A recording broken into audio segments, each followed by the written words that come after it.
What is up, YouTube? HPJ here, and I'm coming at you guys with Simorgh. I am very excited to bring back Simorgh because at the time of this recording, Rising Rampage's sneak peeks are being held.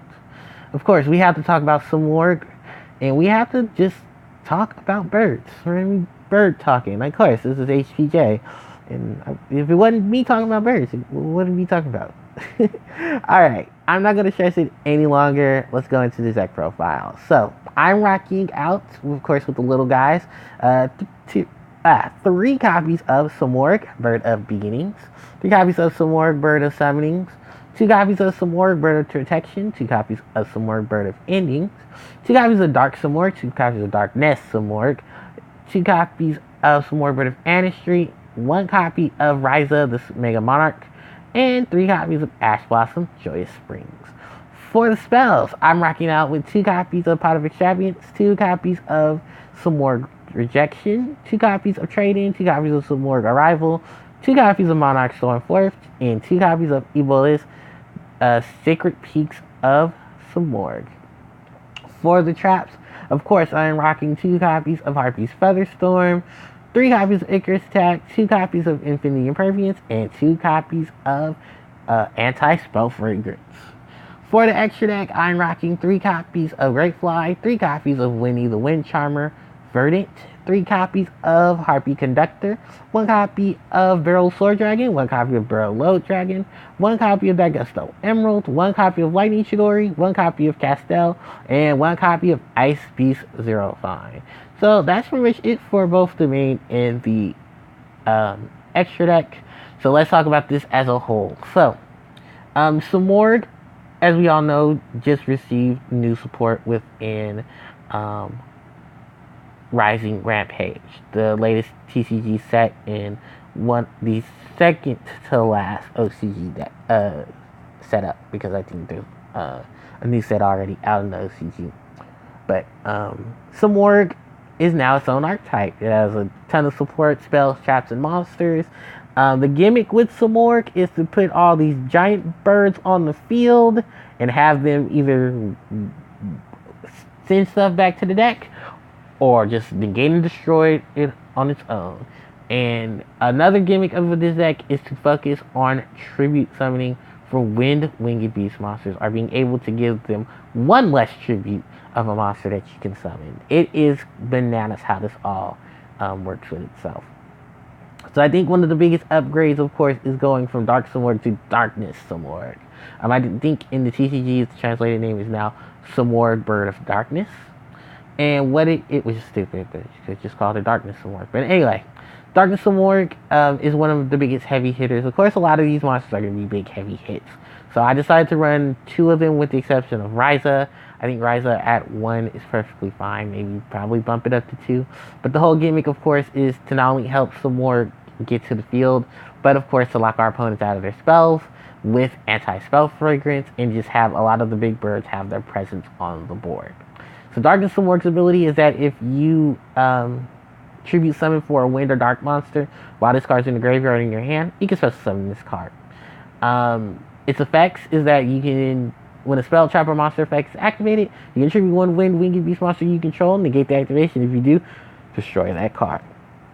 And just like the original Dark Simorgh, Darkness Simorgh has the same ability of, while this card's face up on the field, it is a wind attributed monster.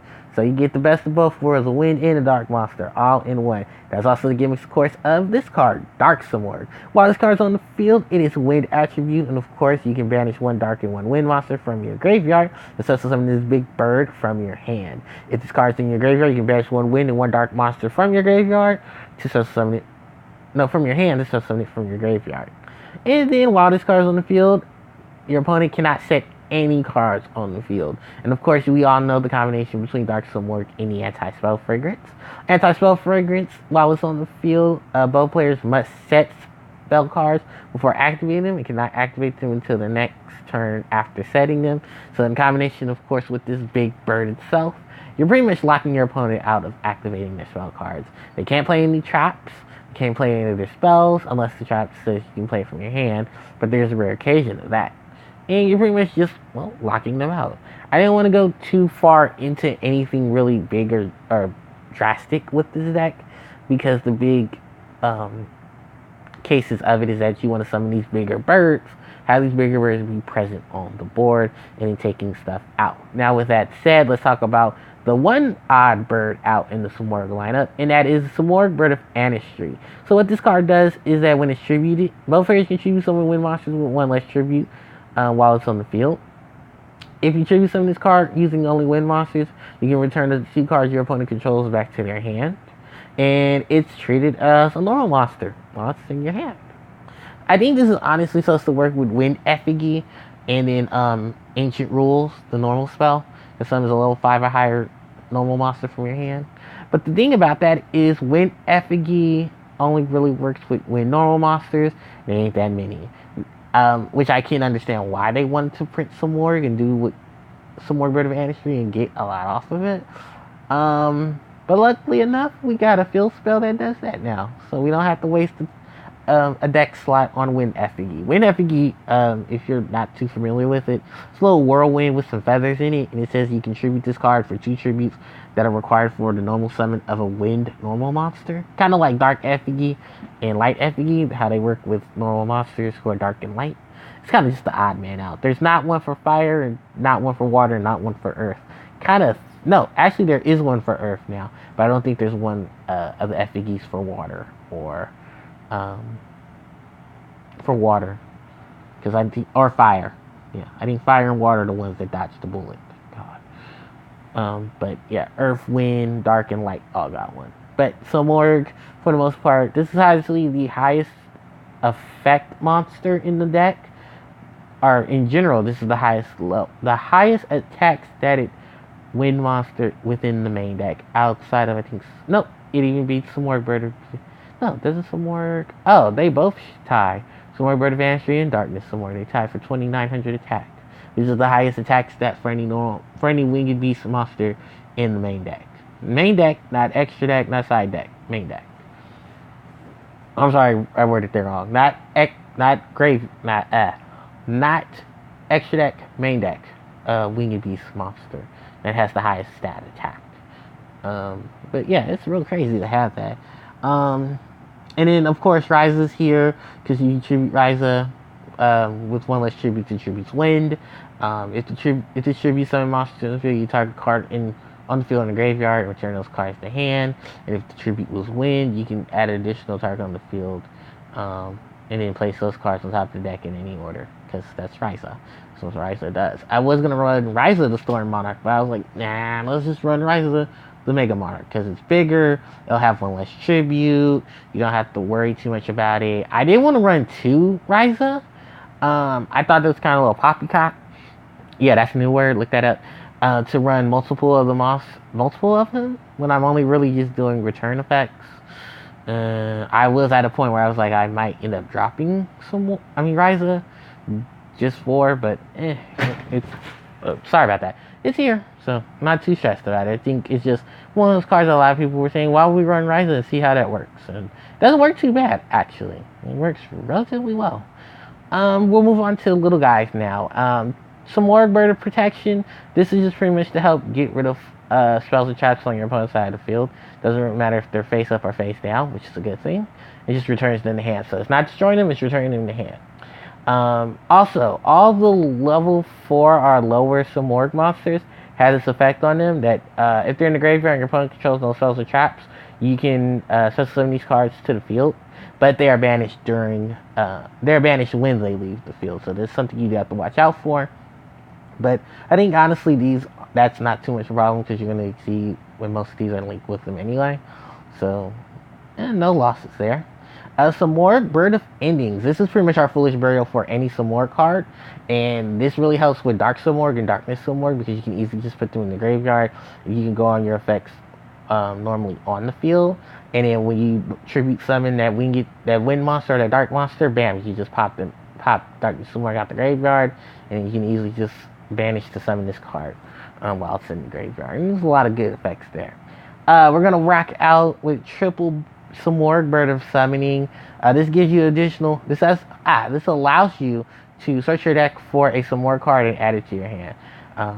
So not too bad there. And then we have Simorgh, Bird of Beginnings.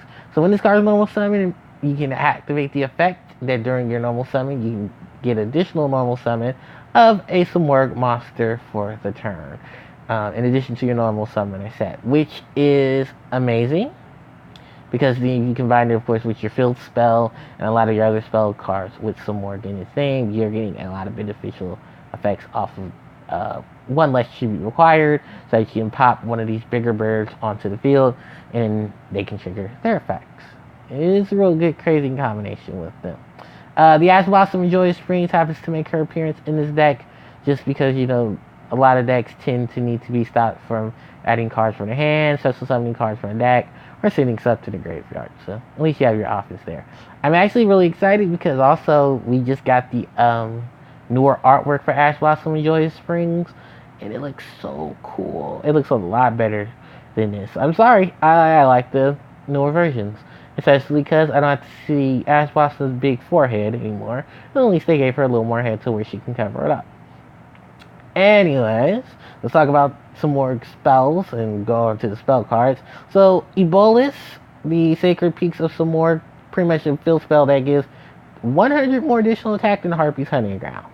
In addition to that, once a turn, you can reveal a level. You can do each of these effects once a turn. Reveal a level 5 or higher Winged Beast monster in your hand to give you additional summon of a Winged Beast monster with one less tribute, even this card leaves the field.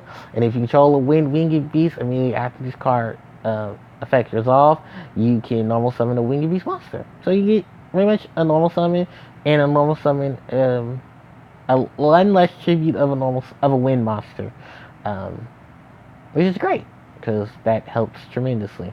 And the 300 attack and defense also helps out as well, so you can run stuff over.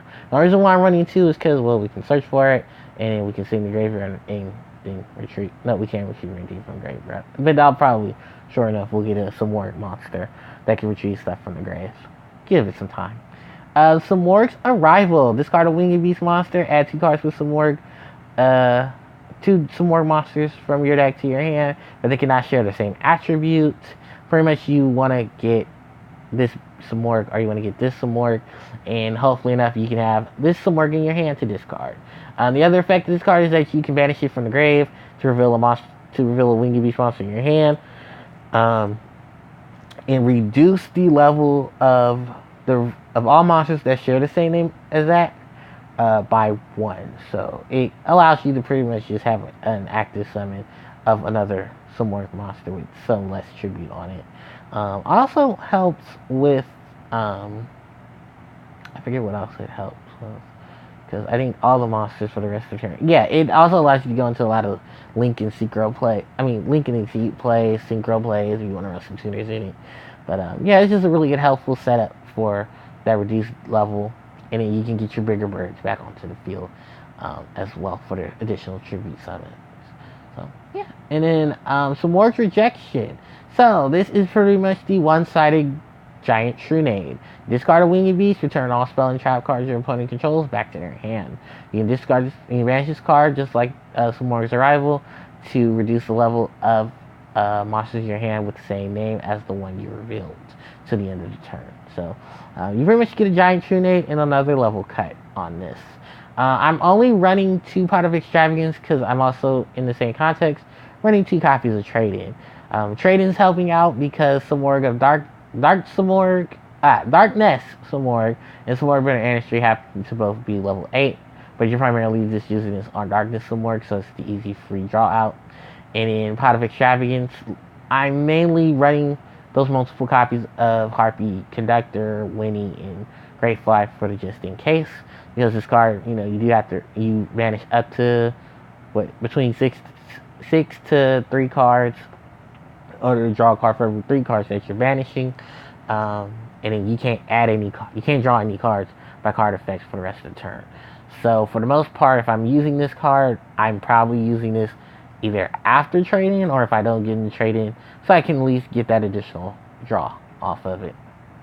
And then Monarch Stormforce, pretty much to cut 1 less tribute I have to do by sitting away my opponent's monsters. And I'm desperately going to need this because, of course, I'm running a ton of these bigger birds in this deck. Even running the Monarch that's on the card, right? For the traps, pretty much simple and self-explanatory itself. Harpie's Featherstorm, all these winged beasts, why not take advantage of it? And also, I got a Harpie Conductor in the extra deck. I did want to try to fit in Harpies with some more, but I'll probably just leave that to a later build because I don't want to rush into a lot of things right now with it. So, but yeah, I at least get the advantage to take advantage of Harpie's Featherstorm. Icarus Attack to get rid of some spells and trap cards as well, and because the little guys have the ability to special summon themselves while my opponent controls no spells and traps, I'm pretty much going to take and bait on that factor as well. Infinity Impervience. This is pretty much because I'm not running a Veiler in the main deck. I wanted an option of something that can do what she does, and thankfully enough, it is a float. So I can float into it as a hand trap and deal with it as well. The Anti-Spell Fragrance. This is here to combine, of course, with Dark Simorgh. If you're not too familiar with it, it's pretty much like I said with Simorgh. Once Simorgh hits the field, your opponent can't set anything. Flip the Anti-Spell Fragrance, they really can't set nothing. And their spells just become useless till they can find a way to destroy Simorgh, or they can find a way to destroy the Anti-Spell Fragrance. And 9 out of 10, Darkness Simorgh is going to make sure that whatever it is gets negated. Alright, and then moving on to the extra deck, Triple Harpie Conductor. Practically because every card in this deck, with the exception of Ass Blossom, is wind. She has the additional protection effect. And then, if a winged, of course, well, it had to be a Harpie monster. But like I said, I'm not running any Harpies outside of this lovely lady at this moment. And I would consider running Harpies with this. It's just I'd have to adjust the build completely. But yeah, I just wanted a free floating wind monster to summon. Of course, Pot of Extravagance, so I will need multiples of this, not to worry about that. Winnie the Wind Charmer Verdant. So her ability for the most part is you summon her using 2 monsters, but one of them has to be wind. She can take a wind monster and put in the graveyard special summon it, which I don't know how likely it's going to be now, but since Daigusto Emerald is a thing, she probably would help with that, but they'll probably find a way to send Emerald back to the deck anyway. But, yeah, pretty much when she's also summoned, and she's destroyed, when she's link summoned and she's destroyed a battle card effect, while in my possession, I can add a wind monster from my deck with 15 or less defense and add it to my hand, so I at least got some good targets here. Pretty much in the form of Simorgh Summoning, Simorgh Bird of Protection, Simorgh Bird of Endings. I think they call it now Simorgh Bird of Calamity, which is actually not a bad name. Of course, generic support here. I got Great Fly for additional 500 attack and defense. Both of the barrel monsters are rocking out in this extra deck. Even if I lose them with Pot of Extravagance, so at least can maintain one, I'll be perfectly fine. Daigusto Emerald making his appearance back into the game. I figured Emerald would be a good option just in case I did want to Pot of Avarice some of my monsters and get the additional draw. Sadly enough, I can't get a level 4 lore. I can't get a non-effect monster in my grave and summon it back to the field because unfortunately, Simorgh is only a normal monster while in the hand. But I get a little bit of Pot of Avarice out of it. Chidori to remove cards as well as Castell to help remove. And then this is a Winged Bees deck, so Ice V05 is taking her perch so that she can help me freeze things up in here. And just be a nice beat stick too. Well, that's pretty much it for it. Before I go, there were some mentions, like I said, of easily adding Harpie support to this to take advantage, of course, of a lot of searchers, a lot of level 4s, take some hints of other Harpie monsters I can take advantage of Featherstorm and Hunting Grounds effects. They're all Winged Beasts, so they even help out, of course, with some of Simorgh's cards as well. And then there was the talk of Tempest, but unfortunately, I just don't think Tempest would be a good fit in this deck. There isn't anything I would rush to summon for rank 7. Even with the Simorghs, I actually would prefer them to be on the board without them having to rush in, and then me having to give up some monsters to play into Tempest, just to summon Tempest. Yeah, we get the fact that Tempest is back, but Tempest is not going to be that good and useful to a lot of decks, especially because even his own casual effect is just to search for wings for what, a dragon monster? No dragon. Ironically enough. And yeah, they just yes, he would fit, but he'd just be a beater, and we kind of have that figured out already. But yeah, I just want to pay some allegiance to Tempest, just in case that ever came around. But that is the end of this deck profile, you guys. Thank you guys so much for for sitting around with me. Don't forget to like, comment, share, and subscribe to the channel. Also hit that notification bell when you guys want to be informed of when I do my uploads, and of course hit the live streams. So I will catch you guys next time. ACJ signing out. Take care.